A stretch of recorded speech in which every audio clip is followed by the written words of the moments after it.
अस्सलातु वस्सलामु अलैका या रसूल अल्लाह व अला आलिका व असहाबिका या हबीब अल्लाह। মৰমৰ ভাই ভনীসকল, আহক আজি আমি দোৱা কুনুত মুখস্থ নাথাকিলে কি দোৱা পঢ়িব লাগে এই বিষয়ে শিকোঁ।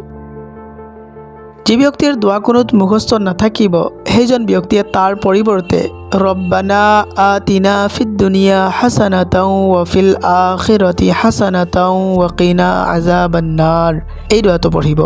যদি এইটো মুখস্থ নাথাকে তেন্তে আল্লাহুম্মা গফিৰলি তিনিবাৰ পঢ়া হ'ব।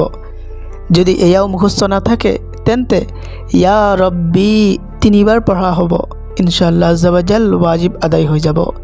মৰমৰ ভাই ভনীসকল, ভিতৰৰ নামাজত সেই দোৱাটোৱে পঢ়া উত্তম যিটো দয়া নবী সাল্লাল্লাহু তাআলা আলাইহি ওয়াসাল্লামৰ দ্বাৰা প্ৰমাণিত, কিয়নো আল্লাহ তাবাৰক ওয়া তাআলাই কোৰআন শৰীফত ঘোষণা কৰিছে, লাকাদ কানা লাকুম ফি ৰাসূলিল্লাহি উসওয়াতুন হাসানা, অৱশ্যে তোমালোকৰ বাবে আছে আল্লাহৰ ৰাসূলৰ মাজত উত্তম আদৰ্শ। ইয়াৰ উপৰি দয়া নবী সাল্লাল্লাহু তাআলা আলাইহি ওয়াসাল্লামে কৈছে, সাল্লু কামা ৰাআইতুমুনি, তোমালোকে নামাজ যিদৰে মোক দেখা সেইদৰেই নামাজ আদায় কৰা। মুছলমান ভাইসকল, আমি সেই দোৱা কুনুতটোৱেই মুখস্থ কৰাৰ চেষ্টা কৰা উচিত যিটো দয়া নবী সাল্লাল্লাহু তাআলা আলাইহি ওয়াসাল্লামে আমাক শিকাইছে।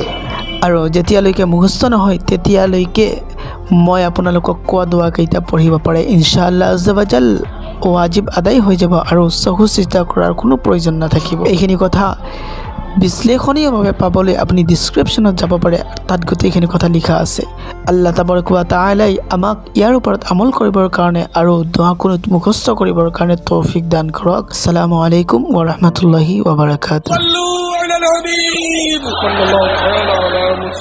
मुझे अपनी और सारी दुनिया के लोगों की इस्लाह की कोशिश करनी है।